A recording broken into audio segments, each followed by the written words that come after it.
こんにちは、メディテーションひろしです。よろしくお願いいたします。私はですね、アセンションを1年くらい前からしてるんですけれども、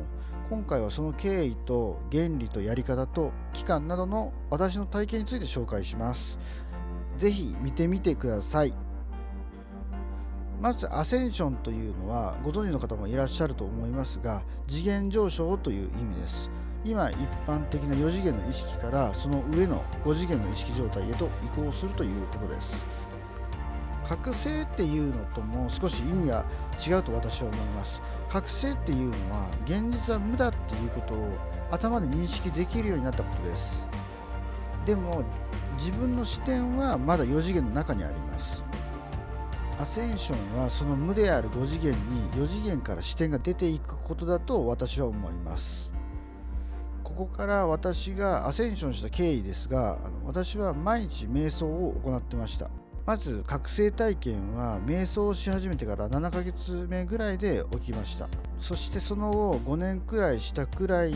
にアセンションが始まったと感じています。アセンションは突然5次元に切り替わるわけではなくて、徐々に4次元から5次元に視点が移行していきます。その時に体のエネルギーが変わるため体調が悪くなることもよくあります。4次元の意識とは人間の作ったいろんな常識や価値観や時空間に縛られた意識状態のことです。その囚われて狭くなっている4次元の意識状態を広げていくことで5次元の意識状態に徐々に移行することができます。つまり4次元とはありのままの現実を主観や固定観念というフィルターを通してみて頭の中に再構築した現実感と言えると思います。そしてアセンションというのはそのフィルターになっている主観などの観念を外す作業とも言えます。私がやったアセンションのやり方ですが、その自分のことを縛っているいろんな常識や価値観や主観、固定観念というのを観念をですね、一つ一つ瞑想を使って自分の体から逃がしていく作業です。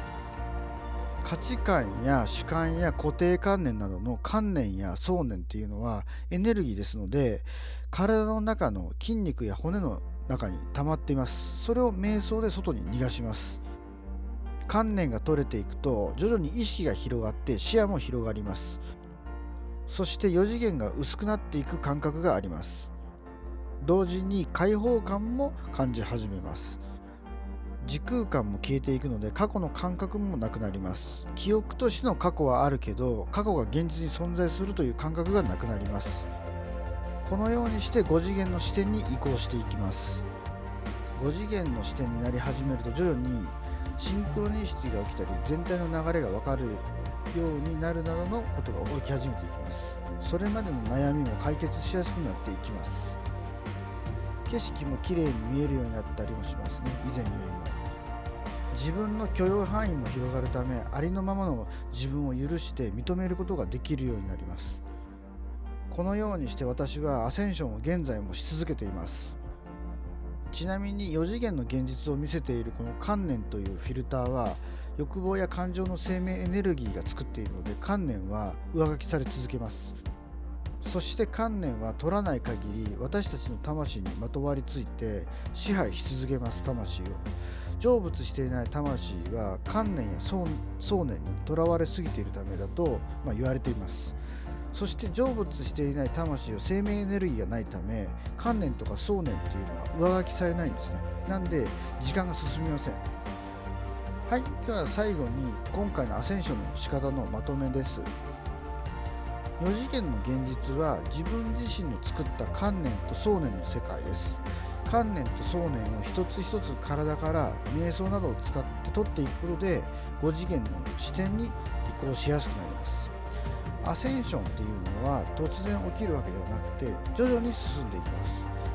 5次元になると自分の観念が減っているため自由な感覚があります。意識も広がって悩みを解決しやすくなっていきますし、解決していきます。